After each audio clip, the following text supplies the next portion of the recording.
दोस्तों शुरू करते हैं एक्सरसाइज 4.3 से क्वेश्चन नंबर 6।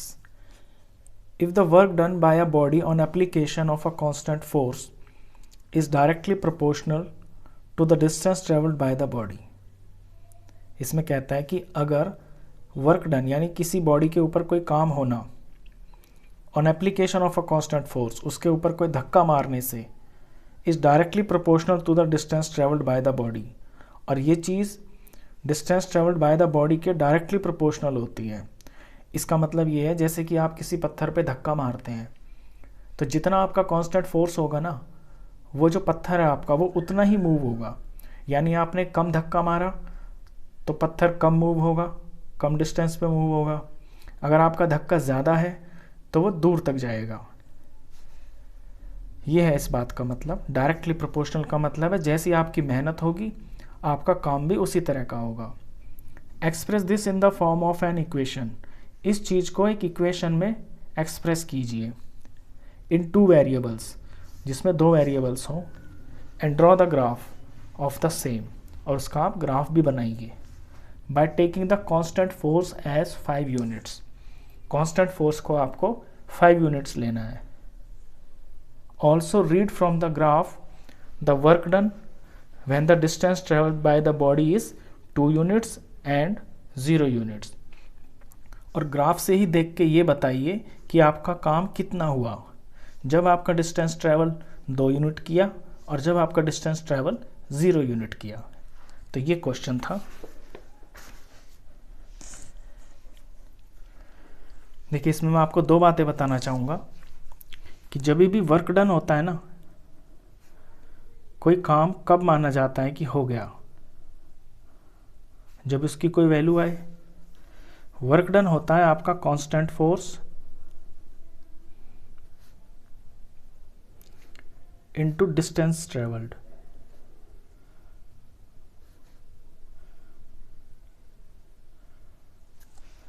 अब इसमें 2 केस हैं, इनसे आप अच्छा समझेंगे। देखिए आप किसी पत्थर को धक्का मार रहे हैं या किसी ऑब्जेक्ट को धक्का मार रहे हैं और वो चीज़ मूव होने की है, तो जैसा आपका धक्का होगा वो चीज़ वैसे ही मूव होगी। कम धक्का लगाएंगे तो थोड़ा कम मूव होगा, ज़्यादा ज़ोर से धक्का लगाएंगे तो वो चीज़ ज़्यादा दूर तक चली जाएगी। अच्छा, इसके अपोजिट अगर आप किसी दीवार में धक्का मार रहे हैं तो दीवार में जब आप धक्का मार रहे हैं तो आपका कांस्टेंट फोर्स तो कुछ है। मान लीजिए जैसे आप दीवार में धक्का मार रहे हैं तो आपका वर्क डन क्या होगा, आपका कांस्टेंट फोर्स, मान लीजिए कुछ कांस्टेंट फोर्स है आपका 5 है, तो दीवार कितनी मूव हुई धक्का मारने से, तो दीवार तो आपके धक्का मारने से मूव नहीं हो सकती, तो डिस्टेंस ट्रेवल कितना होगा 0। तो फाइनल वर्क डन क्या होगा 5 zeros are 0। यानी आपका वर्क डन तभी माना जाता है जब कोई चीज़ मूव हो जाए। धक्का आप कम करें या ज़्यादा करें उसके हिसाब से काम होता है, लेकिन कितना भी धक्का मार लें आप, अगर आपका ऑब्जेक्ट मूव ही नहीं हो रहा तो आपका वर्क डन भी 0 माना जाता है, क्योंकि काम तो कुछ हुआ नहीं ना, एफर्ट सारा बेकार गया। तो ये इसका कॉन्सेप्ट होता है। चलिए अब इस क्वेश्चन के अंदर आपको कांस्टेंट फोर्स दिया हुआ है, इसमें 5 आपको कांस्टेंट फोर्स दिया हुआ है और वर्क डन को और डिस्टेंस ट्रेवल को आप x या y मान सकते हैं। तो मैं लेट करता हूँ, लेट डिस्टेंस ट्रेवल्ड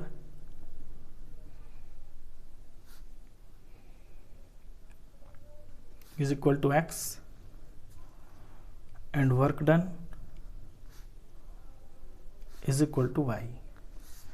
तो फिर ये जो ऊपर फॉर्मूला लिखा हुआ है इसके अकॉर्डिंग इक्वेशन क्या हो जाएगी, work done is equal to constant force. Constant force आपको बुक में 5 दिया हुआ है, 5 into work done, sorry distance travel, और डिस्टेंस ट्रेवल को हमने x माना हुआ है। ये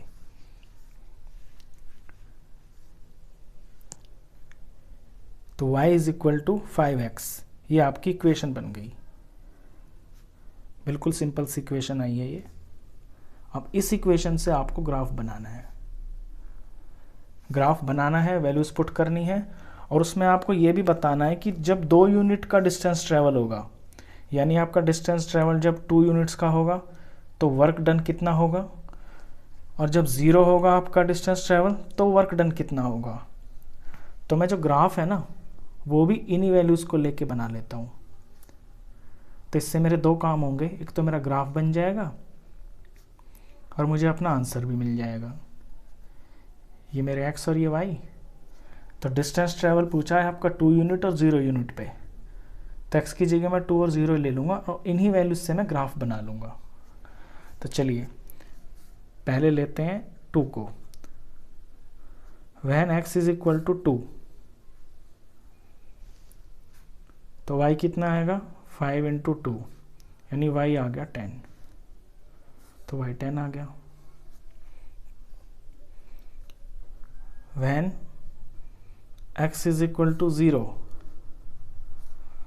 तो y कितना आएगा 5 इंटू 0, यानी 0। ये मैंने ऐसी वैल्यूज़ ले ली। अब इनको प्लॉट करते हैं ग्राफ पे। देखिए 2 0, x पे 2 y पे 0, सॉरी x पे 2 है y पे 10 है। ये x का 2 और y का 10 आपको यहाँ मिलेगा बिल्कुल इसके स्ट्रेट। तो यहाँ से ऐसे चले और 2 से ऐसे चले, तो ये पॉइंट आ गया। ये है आपका 2 10। सेकंड है 0 0। अब 0 0 तो यही होता है, ये ओरिजिन होता है, तो यही पॉइंट बन गया आपका। अब इसे ग्राफ बना देंगे।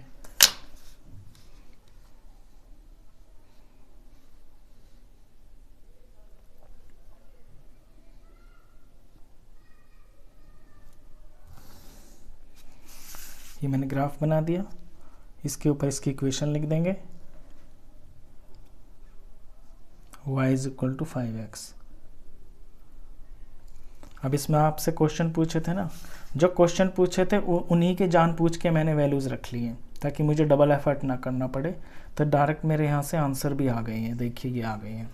फर्स्ट पॉइंट पूछा था 2 यूनिट्स, तो फर्स्ट में आंसर होगा when distance travelled 2 units, work done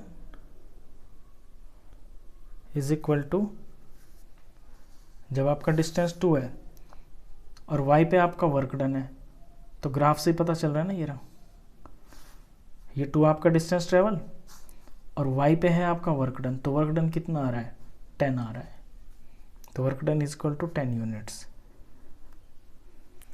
second में पॉइंट था 0, तो when distance travelled 0 units, work done is equal to 0 units. जब आपका x 0 है यानी कि डिस्टेंस ट्रेवल 0, तो आपका वर्क कितना हुआ, y के ऊपर क्या है 0 0 ही है, तो 0 यूनिट्स, तो काम भी कुछ नहीं हुआ। तो ये इसका सॉल्यूशन था। चलिए इसके बाद है आपका question number 7।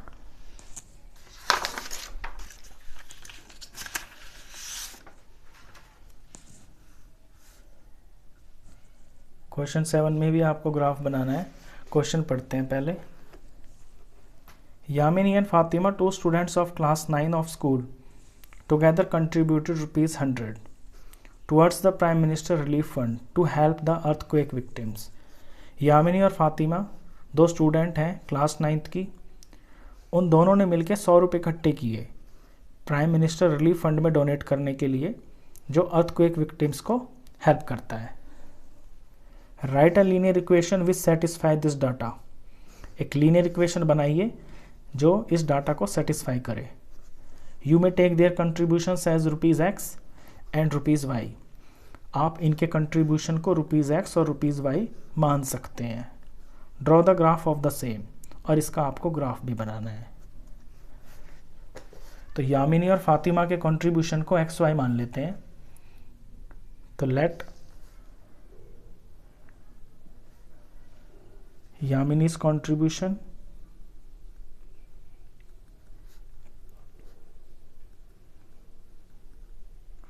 is equal to ₹X and Fatima's contribution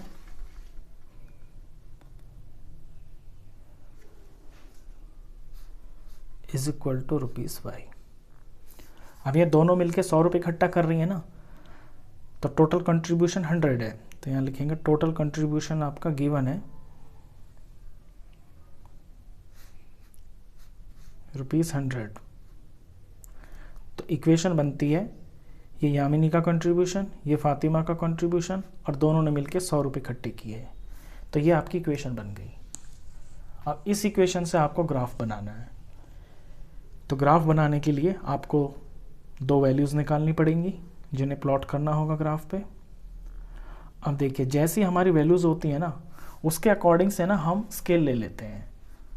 जैसे यहाँ पे 100 है, तो मैं जो ग्राफ कॉपी होगी, आप तो एक ग्राफ पे बनाएंगे, मैंने प्लेन पेपर पे बना दिया है। तो जो आपका एक बॉक्स होगा ना, उसे आप 10 यूनिट्स ले लेना। यहाँ पे तो रुपीज़ है, तो इसे 10 रुपीज़ ले लेना आप, ऐसे। फिर आप यहाँ पे 1 2 3 4 नहीं लिखेंगे, आप लिखेंगे 10 20 30 40, मतलब एक एक बॉक्स पे आप 10 का टेबल लिखेंगे। तो x की जगह पे मैं कुछ ले लेता हूँ, मैं x पे 50 ले लेता हूँ। तो y कितना आएगा, लिखेंगे पहले when x is equal to 50, तो ये मैंने 50 लिया, plus y is equal to 100। तो y कितना आ गया, 100 माइनस 50, यानी y की वैल्यू 50। तो जब x 50 तो आपका y भी 50। अच्छा, अब कुछ और ले लेता हूँ, when x is equal to 40 ले लेता हूँ मैं इस बार। तो x की जगह तो 40 लेना है, 40 plus y is equal to 100। तो y कितना हो जाएगा, 100 माइनस 40, y आ गया आपका 60। तो x 40 लेने से y आपका 60 आ गया। अब इन वैल्यूज़ को ग्राफ पे प्लॉट कर देते हैं।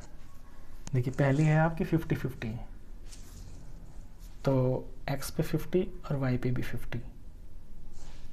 ये x के 50, y का 50 यहाँ पे है, ये ऐसे जाएंगे सीधे, और यहाँ से ये ऐसे सीधे जाएंगे। ये तो प्लेन पेपर है, आपको समझ में नहीं आ रहा होगा, लेकिन आप जब ग्राफ पे करेंगे ना, तो वहाँ पे तो लाइनें दिखाई देती हैं। तो बिल्कुल इस तरह से यहाँ सामने, और 50 के सामने यहाँ पे, मान लीजिए ये पॉइंट आ गया आपका। तो ये आ गया आपका 50-50 पॉइंट। दूसरा है 40-60, यानी x पे तो 40 है और y पे आपका 60। तो यहाँ 40 के सामने चलेंगे, और यहाँ 60 के सामने आना चाहिए, बिल्कुल इसके स्ट्रेट यहाँ पे। मान लीजिए ये पॉइंट यहाँ आ गया, यहाँ आ गया। तो ये है आपका 40-60। अब ग्राफ बना दीजिए लाइन खींच के।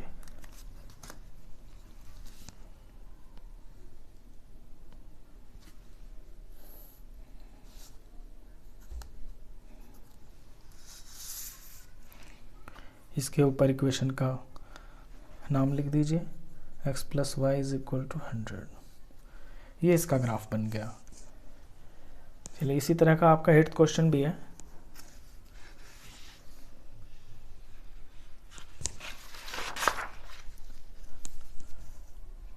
एट्थ क्वेश्चन काफ़ी इंपॉर्टेंट है, इसमें पार्ट्स भी कई सारे हैं, उन्हें अलग से भी एग्जामिनर पूछ लेता है। क्वेश्चन पढ़ता हूँ मैं। In countries like USA and Canada, temperature is measured in Fahrenheit.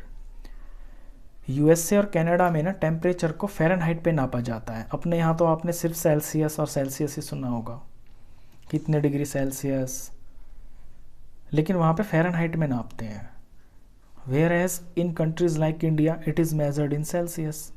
India में सेल्सियस में नापते हैं। Here is a linear equation that converts Fahrenheit to Celsius. यहाँ पे एक लीनियर इक्वेशन दे रखी है जिसमें ये फॉर्मूला दिया हुआ है कि फ़ारेनहाइट को सेल्सियस इस तरह से बनाते हैं। तो ये गिवन है। इसका फर्स्ट पार्ट है, draw the graph of the linear equation above using Celsius for x axis and Fahrenheit for y axis. आप सेल्सियस को तो एक्स मान लें और फ़ारेनहाइट को वाई मान लें, और फिर एक ग्राफ बना दीजिए। लीनियर इक्वेशन बना के ग्राफ बना दीजिए। तो चलिए सबसे पहले तो यही कर लेते हैं।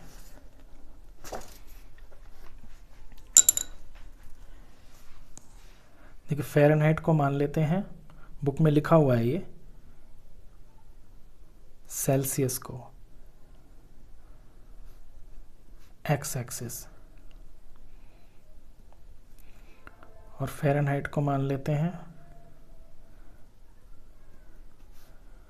Y axis. और फॉर्मूला दिया हुआ है कन्वर्जन का, फ़ारेनहाइट से सेल्सियस इस फॉर्मूले से बनता है 9/5 इंटू सी माने सेल्सियस +32 ऐसे। अब जब मैं सेल्सियस को x मानूंगा तो मैं यहाँ x ले लेता हूँ क्योंकि मुझे तो इक्वेशन बनानी है ना, और फ़ारेनहाइट की जगह मैं y ले लेता हूँ। तो ये मेरी इक्वेशन बन जाएगी y = 9/5 और ये x +32। ये मेरी इक्वेशन बन गई। अब इस इक्वेशन से मुझे ग्राफ बनाना है, तो ग्राफ के लिए पहले तो मुझे पॉइंट्स चाहिए, तो मैं पॉइंट निकालूंगा। 2 पॉइंट्स काफ़ी होते हैं आपके, क्योंकि 2 पॉइंट से ना लाइन बन जाती है, इससे ज़्यादा निकालने की आपको ज़रूरत नहीं है। चलिए, इस इक्वेशन में मैं x की वैल्यू भरूंगा और मेरा कुछ y आ जाएगा। तो व्हेन x = तो मैं 0 से शुरू करता हूँ, 0 से सारा ही कैंसिल हो जाएगा, तो x की जगह मैं 0 लूँगा। तो y कितना आ जाएगा 9/5 इंटू 0 +32। तो ये तो 0 ही हो गया, 0 + 32 यानी y मेरा 32 आ गया। x 0 लिया तो y 32। अब दूसरी वैल्यू व्हेन x = देखिए यहाँ पे x के पास ना डिनोमिनेटर में आपका 5 है, तो कोई यहाँ x की जगह ऐसा नंबर ले लीजिए जो 5 से पूरा कट जाता हो, ताकि आपका आंसर डेसिमल में या फ्रैक्शन में आने से बच जाए। तो मैं यहाँ 5 ही ले लेता हूँ x की जगह पे, तो x की जगह 5 ले लिया, तो y आएगा 9/5 और x की जगह पुट किया मैंने 5 + 32, तो y आ गया, 5 से 5 कैंसिल हो गया, ये 9 + 32, y = प्लस किया 41, ये 41 आ गया। 2 वैल्यूज़ आ गई। अब इसका बनाना है ग्राफ। देखिए यहाँ पे जो वैल्यूज़ हैं आपकी 32, 41 इस तरह की वैल्यूज़ है ना, तो इनमें आपको बहुत ज़्यादा ध्यान देना होता है। आपको ग्राफ कॉपी तो मिलेगी, ग्राफ पेपर मिलेगा, तो ग्राफ पेपर में इन वैल्यूज़ को जो है किस तरह लिखा जाता है, ये आपका पूरा बॉक्स होता है, स्क्वायर बॉक्स। इसके अंदर ध्यान से देखेंगे ना तो छोटे छोटे छोटे छोटे पार्ट्स होते हैं, और ये 10 पार्ट्स होते हैं। ये इसीलिए होते हैं आपके, ताकि कोई अगर बारीक इक्वेशन है, बारीक नंबर है, उसे भी आप इस पर ठीक से प्लॉट कर पाएँ। तो इसके ऊपर ये वैल्यूज़ पुट करेंगे। देखिए वैल्यू है आपकी पहली 0, 32, x पे 0, y पे 32। मैंने स्केल लिया हुआ है यहाँ पे एक बॉक्स को 10 के बराबर, 1 बॉक्स = 10 डिग्री बोल सकते हैं, क्योंकि सवाल आपका डिग्री में है। तो x पे 0 और y पे 32, तो 0 तो यहीं रहेगा x का, y पे 32 देखिए 10, 20, 30। अब 30 से ऊपर जो छोटे छोटे बॉक्स है ना, ये आपका 1 के बराबर हो गया, क्योंकि यहाँ से यहाँ तक 10 है, तो ये एक छोटा बॉक्स 1 गिनती का हो गया। तो यहाँ से ये 31 और ये 32, मतलब सेकंड बॉक्स पे। तो ये वैल्यू आ गई 0, 32। सेकंड वैल्यू है आपकी 5 और 41। अब x पे 5, ये 0 है, ये 10 है, तो 5 यहाँ पे आएगा। ये जो बॉक्स के बीच में एक थोड़ी सी हल्की बारीक लाइन होती है ना, ये दिखती भी रहती है, थोड़ी सी इससे कम डार्क होती है, ये इसको हाफ करती है। तो यहाँ से यहाँ तक अगर 10 पार्ट्स हैं, तो यहाँ पे आपका 5 हो गया। तो ये x पे 5 है, और इसके सामने मुझे y पे 41 देखना है। तो ये मेरी y की लाइन है, ये रहा y, और 41 आएगा 40 से जस्ट एक छोटा सा बॉक्स ऊपर, और फिर इसके स्ट्रेट देखेंगे तो ये मेरी हल्की वाली लाइन आ गई। तो ये पॉइंट, तो ये होगा 541। ग्राफ में आपकी जो सफाई होती है ना, और जो नीटनेस और एक्यूरेसी होती है उसी के मार्क्स मिलते हैं आपको। ये तो आपको सब पता है, एक्स एक्सिस वाई एक्सिस ये वे मैं सब बता चुका हूँ ऑलरेडी पहले। ये जो छोटी यूनिट्स होती है ना, इन बॉक्स के हिसाब से इनको भरना बहुत सावधानी से होता है। चलिए 2 वैल्यूज़ आ गई आपके पास, एक तो 0.32 ये और 5 और 41 ये। इसका ग्राफ बना देते हैं।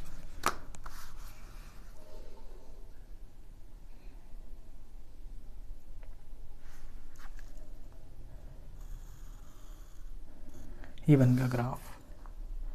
इसके ऊपर इक्वेशन लिख देते हैं। ये है आपकी equation y is equal to 9/5x plus 32। तो ग्राफ बन गया। अच्छा, इसके बाद इसमें कुछ पार्ट्स हैं, उनके आंसर लिखने हैं आपको।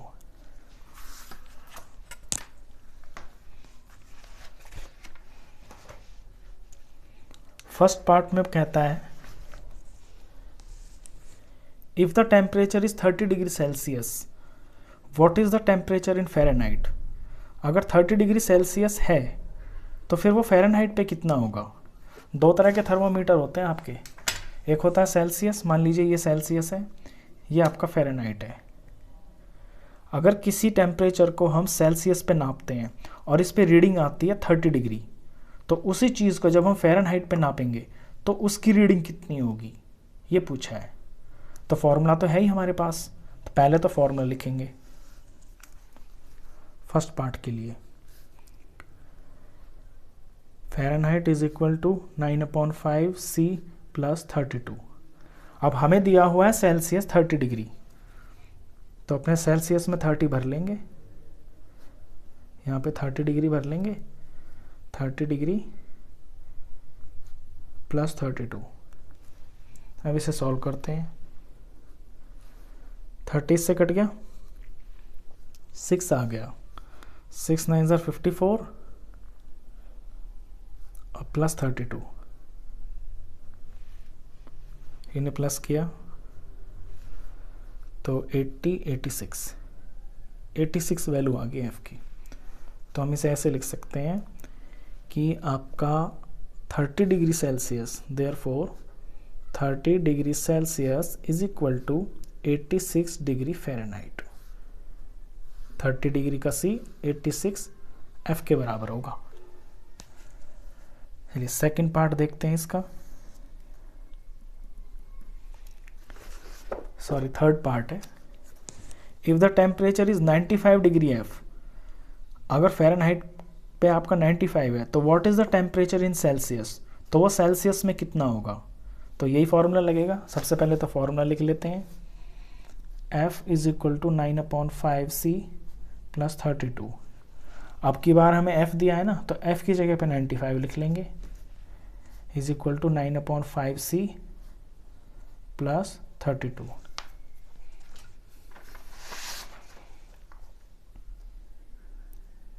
तो पहले तो नंबर इधर मूव करेगा 32, इक्वेशन सॉल्व करेंगे तो ये 9/5C यहाँ रह जाएगा।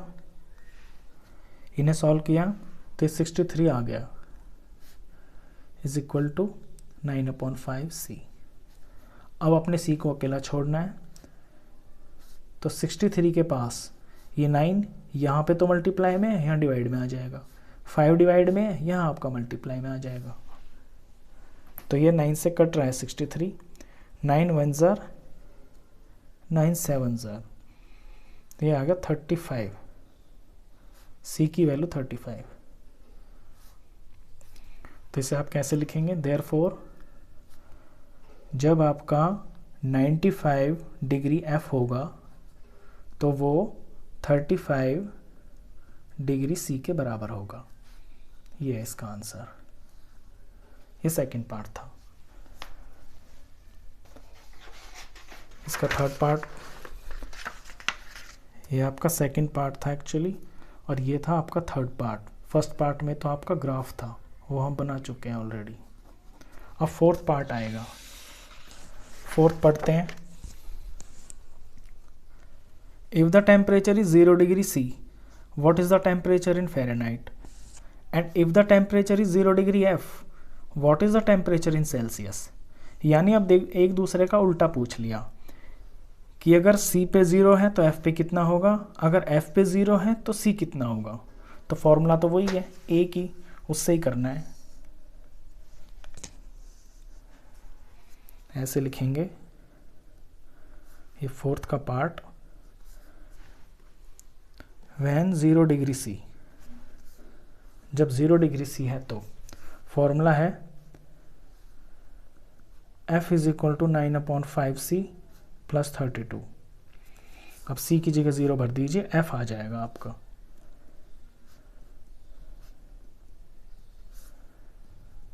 तो ये आ गया, ये तो 0 ही हो गया, ये 32 आ गया, तो F आ गया आपका 32। ऐसे लिखेंगे इसे कि 0 degree Celsius is equal to 32 degree Fahrenheit. ये इसका फर्स्ट पार्ट था, फोर्थ का फर्स्ट पार्ट।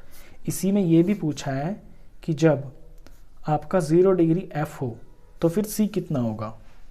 फॉर्मूला तो यही रहेगा, F is equal to 9/5C plus 32। बस अब यहाँ F की जगह आपको 0 लिखना है।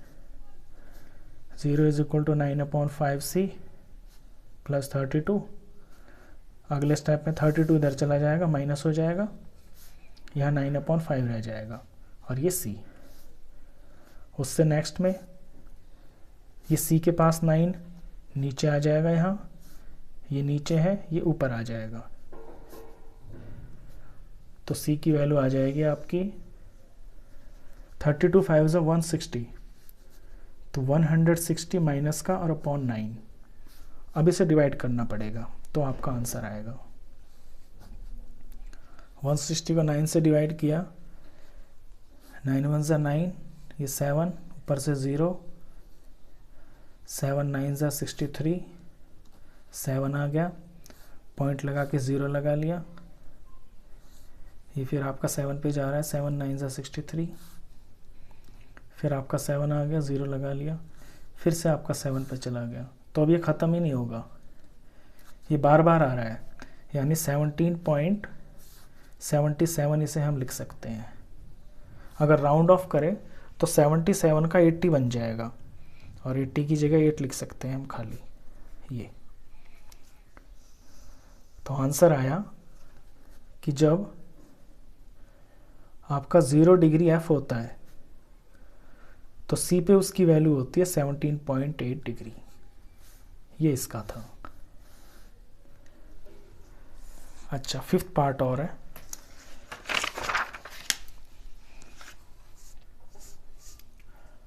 फिफ्थ पार्ट में है, is there a temperature which is numerically the same in both Fahrenheit and Celsius, if yes find it. कह रहा है क्या कोई ऐसा टेम्परेचर भी हो सकता है जो आपके सेल्सियस पे और आपके फ़ारेनहाइट पे दोनों पे सेम रीडिंग दिखाए। यानी जैसे कि ये कोई चीज़ पड़ी हुई है, ये कोई मटेरियल है और ये मेरा सेल्सियस है, ये मेरा फ़ारेनहाइट है, तो इनको मैं इसके अंदर डालूं और दोनों पे सेम नंबर पे रीडिंग आ जाए। क्या ऐसा भी टेम्परेचर है कोई? अगर है तो उसे निकालिए। तो इस केस में क्या करेंगे कि हम दोनों को x मान लेंगे।